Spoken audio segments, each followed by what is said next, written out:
Greetings, everybody. Thanks for tuning in to the symposium today. My name is Joshua Kubit. I'm an emergency physician in Cleveland, Ohio, and it's my honor to presenting one of my favorite subjects to you today.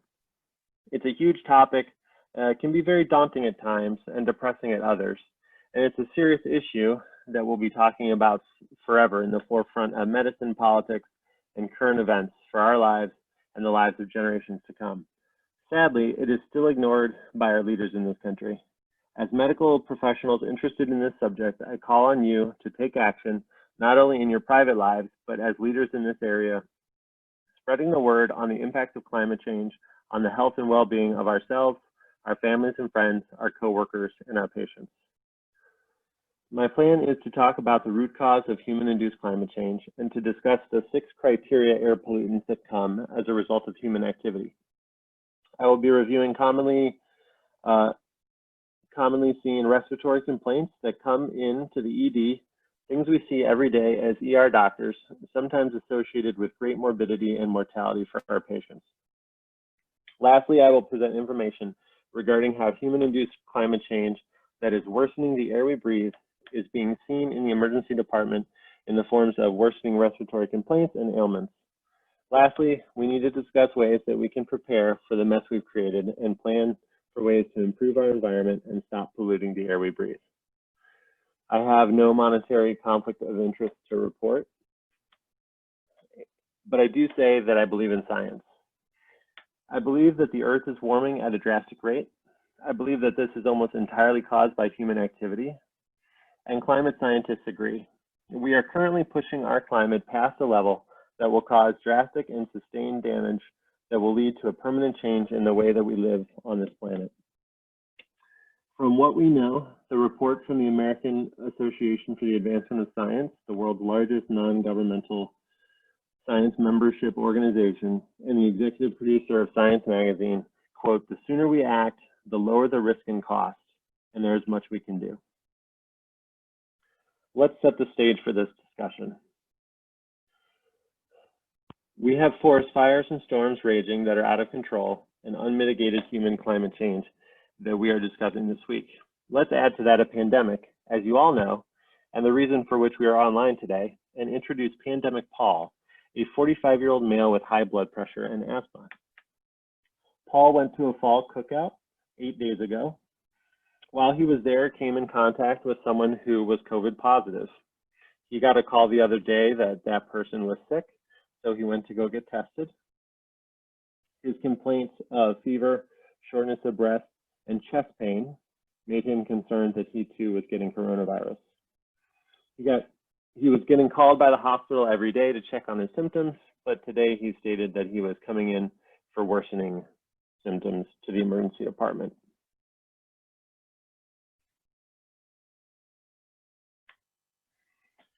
Although climate change has not always been in the forefront of our national debate, and for political reasons, it still isn't, depending on the debate questions being allowed, it unfortunately has been going on for as long as humans have been burning concentrated forms of stored carbon. We are seeing evidence of climate change on a daily basis, and for our patient Paul, it is causing a problem with his underlying asthma today. Even from the forest fires raging 2,000 miles away, he's still feeling the effects in Cleveland, Ohio. Hotter, drier climates are drying out existing fuels, and droughts are killing off additional trees in fire-prone areas of the country, creating excessive fuel for forest fires. Studies have been done estimating that human-caused climate change contributes to an additional 4 million hectares of forest fire area, doubling the amount of forest fire area expected to burn compared to historical amounts in the absence of climate change. Even though we can now feel the difference in our climate, climate change is not new. More than 60 years ago, oceanographer Roger Revelle and chemist Hans Suess published their landmark article, Carbon Dioxide Exchange Between Atmosphere and the Ocean and the Questions of an Increase in Atmospheric CO2 during the past decade. They determined that carbon dioxide that was released by the burning of fossil fuels did not get absorbed into the ocean, which was the predominant belief at the time, thus proving that carbon dioxide would accumulate in the atmosphere. This is regarded as one of the opening discoveries in anthropogenic climate change, that the atmosphere and climate can be impacted by human activity.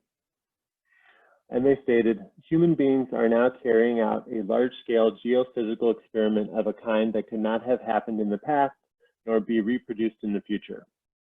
Within a few centuries, we are returning to the atmosphere and oceans the concentrated organic carbon stored in sedimentary rocks over hundreds of millions of years.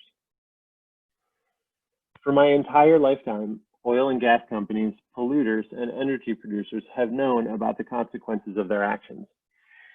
On November 12, 1982, from the internal memo titled CO2 Greenhouse Effect by M.B. Glazer, the manager of the Environmental Affairs Program at Exxon Research and Engineering Company, he warned his company that, quote, fossil fuel combustion and the clearing of virgin forests are believed to be the primary anthropogenic contributors, although the relative contributions of each is uncertain, end quote.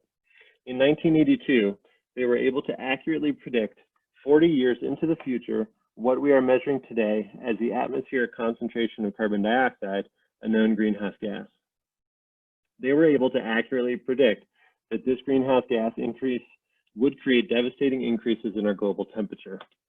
Unfortunately, they used this knowledge to create a campaign of misinformation about the nature of our climate crisis. But climate change is not just happening with wildfires in the west or hurricanes in the south. As Ohioans, we can feel the difference in the climate these past few years. We know that winters are shorter and warmer than we remember growing up, that heat waves are more common, and that weather patterns have been changing. This infographic from Professor Ed Hawkins is a graphic representation of average annual temperatures compared to our historical baseline in Ohio, and you guessed it, more red means a warming climate. With the increased global temperatures, the burning of fossil fuels creates a lot of pollution with negative impacts on our bodies. During the burning of fossil fuels, incomplete combustion of contaminated fuel sources generates air pollution. In addition to climate-changing greenhouse gas emissions like CO2, 6 of these pollutants are monitored by the EPA and are known as the criteria air pollutants. They are lead, sulfur dioxide, nitrogen dioxide, carbon monoxide, ground level ozone, and particulate matter. The Clean Air Act requires the EPA to set national ambient air quality standards for 6 common air pollutants. They're found all over the United States. They can harm your health and the environment, and they cause property damage. Let's start with lead, which is a fine example of a win for the EPA. Lead can be found in all parts of our environment. Much of it comes from human activities, including burning fossil fuels, mining, and manufacturing. It has many different uses. It can be used in the production of batteries, ammunition, metal products. Because of health concerns, lead from gasoline, paint, ceramic products, caulking, and pipe solder has been dramatically reduced in recent years. In the 1920s, engineers at GM discovered that adding lead to gasoline increased octane and prevented engine knock. Compared to other octane boosters like ethanol, lead was the preferred choice due to lower production costs. Leaded gasoline was the predominant fuel type in the US until the EPA mandated phase out in the 1970s. As early as 1924, the Surgeon General convened a panel that warned that longer exposure to lead could result in chronic degenerative diseases. But despite these warnings, the Surgeon General set an allowable standard of lead content, which the gas companies followed. It was not until the 1960s, after extensive research, that action was taken on the dangers of lead in our environment. The health impacts of lead exposure in children include anemia, behavioral disorders, low IQ, reading and learning disabilities, and nerve damage. In adults, lead exposure is associated with hypertension and cardiovascular disease. Prior to the removal of lead in gasoline, the total amount of lead used in gasoline was over 200,000 tons per year. By Congress passing the Clean Air Act in 1970, it set in motion the formation of the EPA and ultimately the removal of lead from gasoline. The EPA estimates that between 1927 and 1987, 68 million children were exposed to toxic lead from leaded gasoline alone. The removal of lead from gasoline reduced the number of children with toxic levels by 2 million individuals per year for approximately 20 years.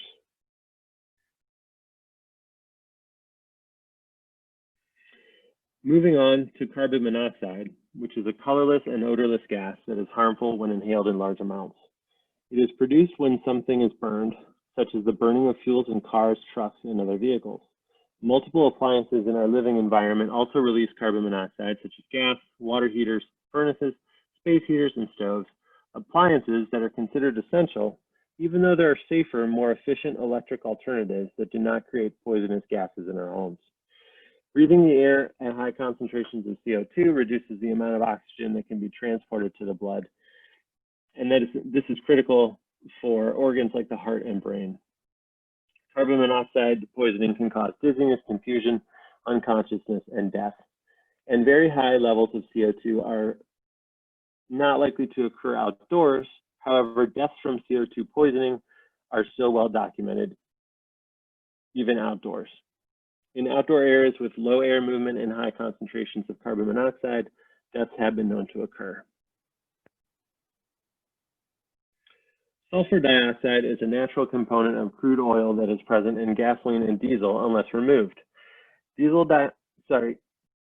Sulfur dioxide in the air comes mainly from activities such as the burning of coal and oil at power plants or from copper smelting. In nature, sulfur dioxide can be released to the air from volcanic eruptions. Short-term exposure to sulfur dioxide can harm the human respiratory system and make breathing more difficult. People with asthma, particularly children, are sensitive to these effects. Here is another example of how government regulation affects positive change on the air that we breathe.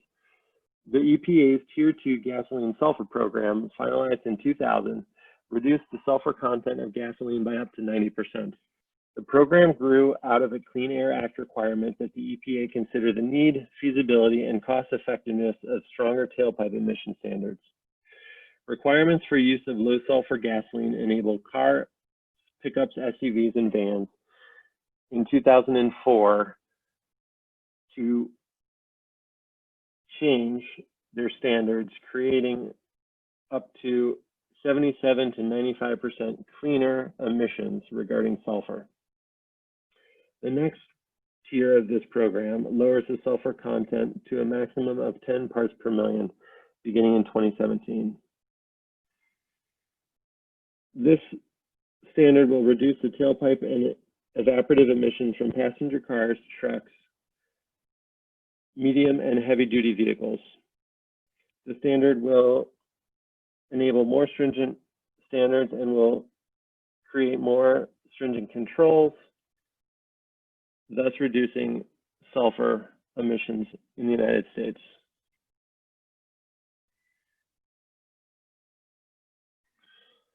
Nitrogen oxides are a mixture of gas that are composed of nitrogen and oxygen.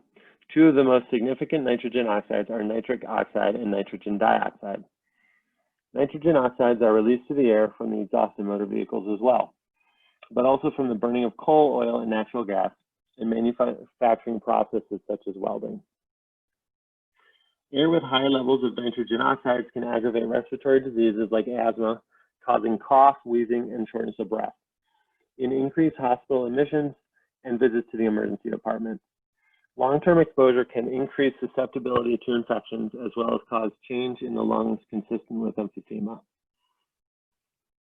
Nitrogen dioxide and other nitrogen oxides interact with water, oxygen, and other chemicals in the atmosphere to form acid rain. Nitrogen oxides also react with other pollution in the air to form ozone and particulate matter.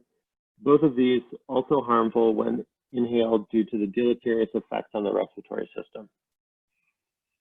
Some ozone, such as that found in the stratosphere, absorb UV radiation and is good for us, but the ground level ozone that is a result of nitrogen oxides and volatile organic compounds mixing in sunlight is very bad. This is made when pollutants emitted by cars, power plants, industrial boilers, refineries, chemical plants, and other sources chemically react to make smog, Ozone in the air we breathe can harm our health. People most at risk from breathing air contaminated with ozone include people with asthma, children, older adults, and people who are active outdoors.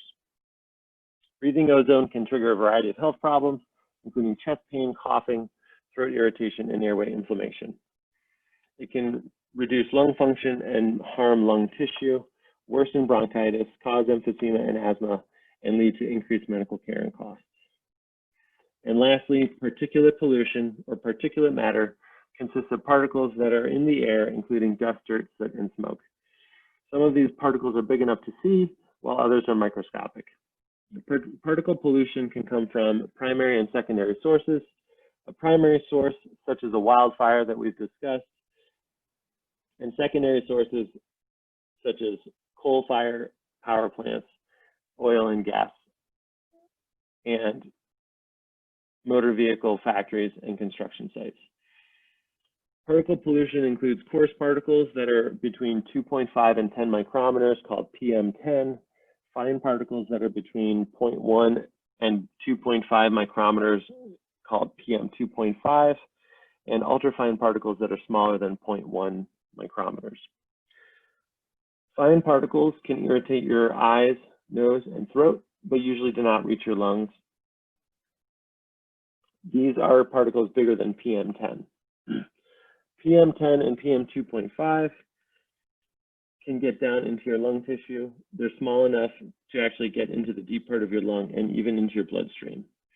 Being exposed to any kind of particulate matter can cause increased emergency department visits and hospital stays for breathing and heart problems, worsen asthma, adverse birth outcomes, breathing problems, decreased lung growth in children, lung cancer, and early death.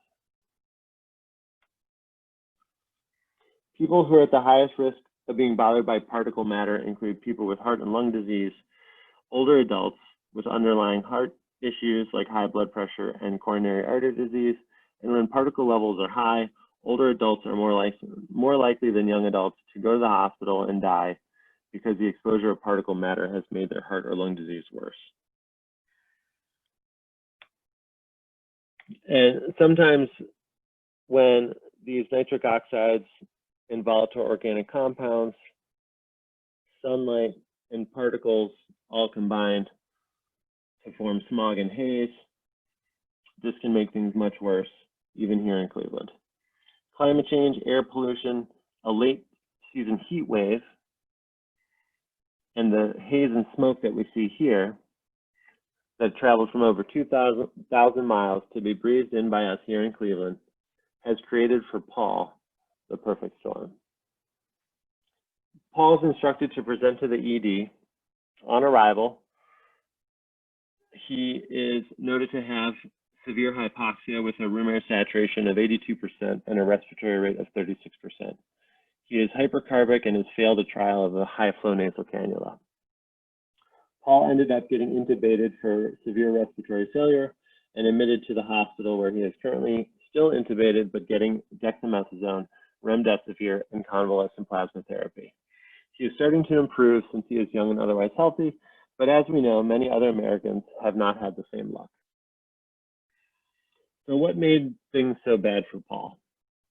A pandemic that we have not gotten control over, made worse by anthropogenic climate change, worsening air quality, and pollution.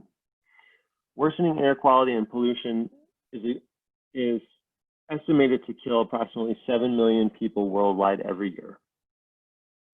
9 out of 10 people around the world breathe air that contains high levels of pollutants.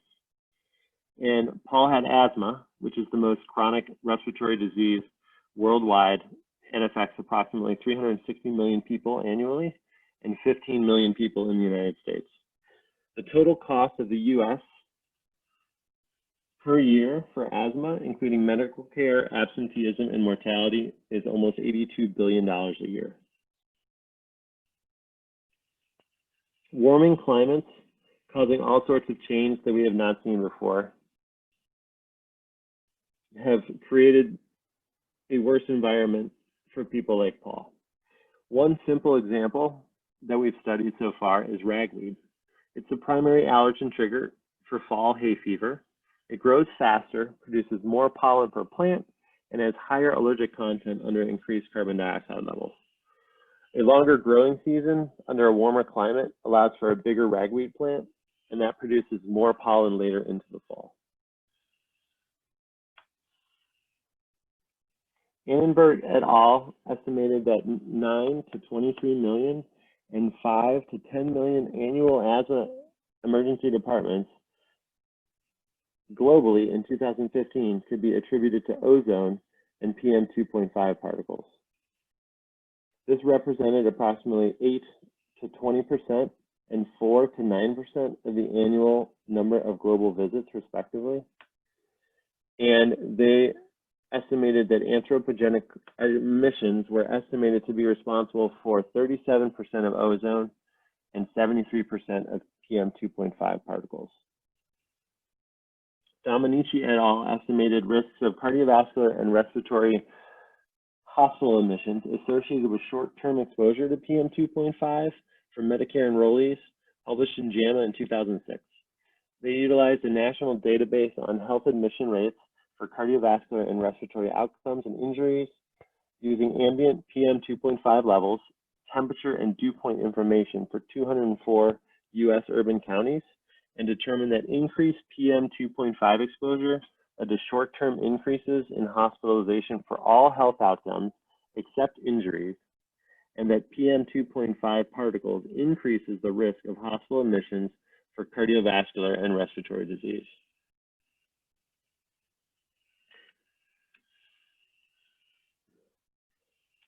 Wang et al. Assessed a longitudinal association of ambient ozone, fine particulate matter, oxides of nitrogen, and black carbon,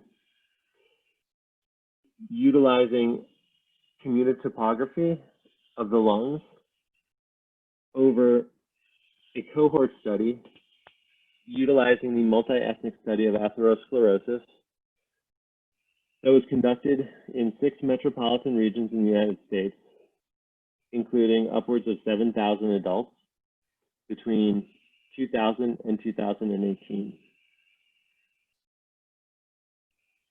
They looked at the prevalence of emphysema found on CAT scan and found that the incidence of emphysema identified on CT scan was associated with exposure to PM 2.5, ozone, and nitric oxide, and that ozone exposure over the course of the study was identified to be equivalent to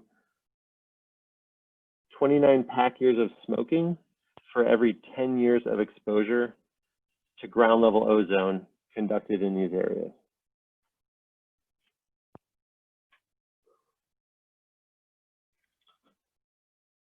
We also know that PM 2.5 particles impair the first line of defense in the upper airways.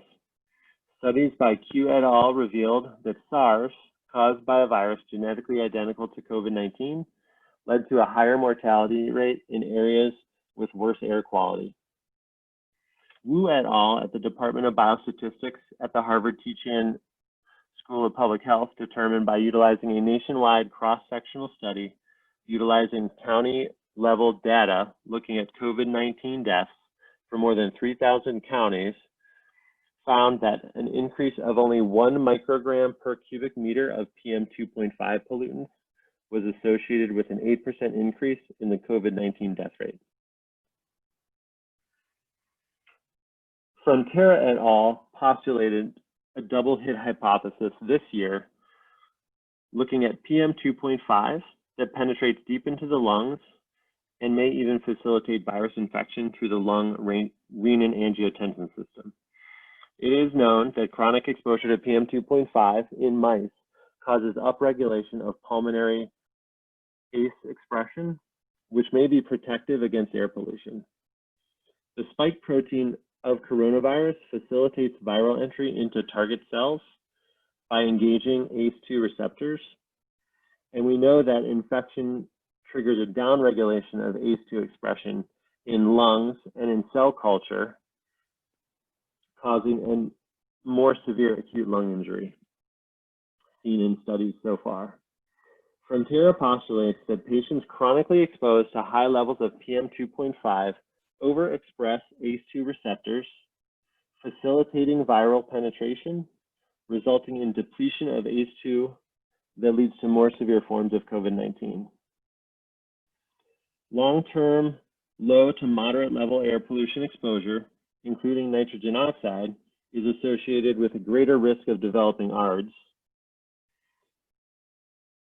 It is known that environmental concentrations of nitrogen oxide increase susceptibility to pneumonia, and so they argued a putative role for nitrogen dioxide, worsening pulmonary damage in patients with COVID-19.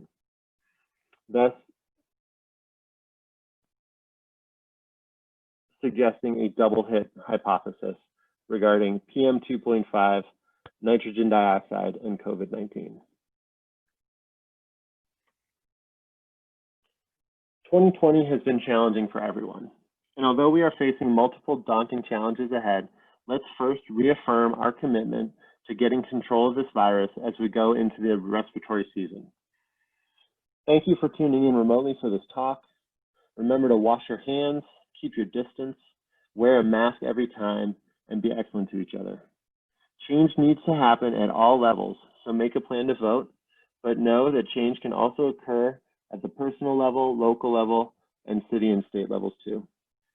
In thinking about climate change, I like to remember that a journey of 1,000 miles begins with a single step, and that there are many ways of going forward, but only one way of standing still.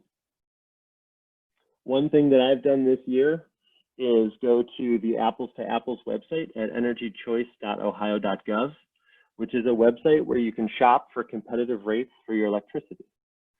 I would advocate for all of you and everyone you know to consider switching to a renewable resource for your electricity generation.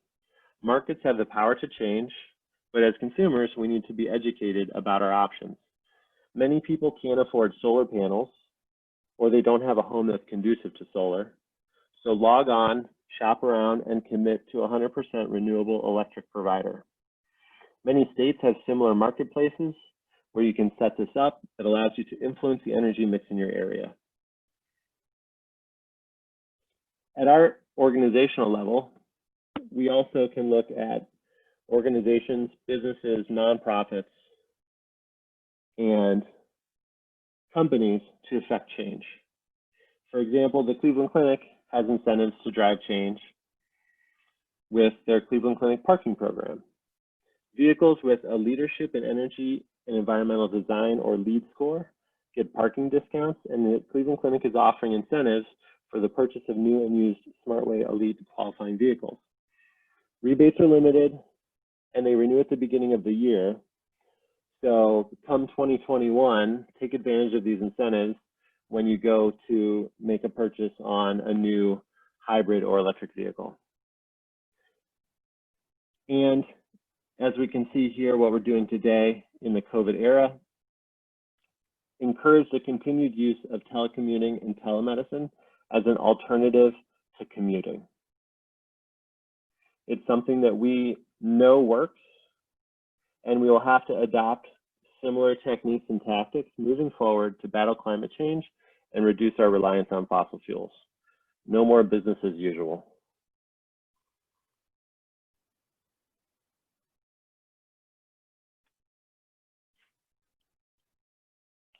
Learning what your hard-earned money can get you is also very important, because no one likes to pay taxes. However, what we know is that if it's spent wisely, regulations can be thoughtful and effective. For example, in clearing the air, how electric vehicles and cleaner trucks can reduce pollution. In the Greater Toronto and Hamilton area, modeling shows that a shift to electric cars and SUVs will mean 313 fewer premature deaths per year, and cleaner trucks will mean 275 fewer premature deaths per year. Shifting to 100% electric cars and SUVs would provide up to $2.4 billion per year in social benefits. And in this scenario, for example, where cars and SUVs are turned electric, a single EV replacing a gas-powered car brings $9 $6,850 in social benefits, justifying significant spending to get more EVs on the road. Earlier, we talked about the EPA fuel standards. We talked about how it so far has had a great impact on our health and is actually an investment in our future.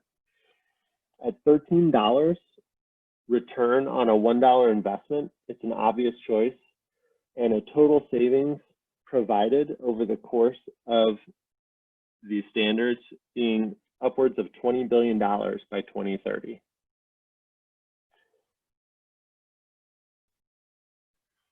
Lastly, I would advocate for all of you to continue to educate yourselves, seek out opportunities for advocacy, and please, as you move forward through this conference, think about how you can use this information to be the change you wish to see in the world. I'll be looking forward to the live discussion, and I'll talk to you then. Here's my contact info, resources for this talk. Thank you very much.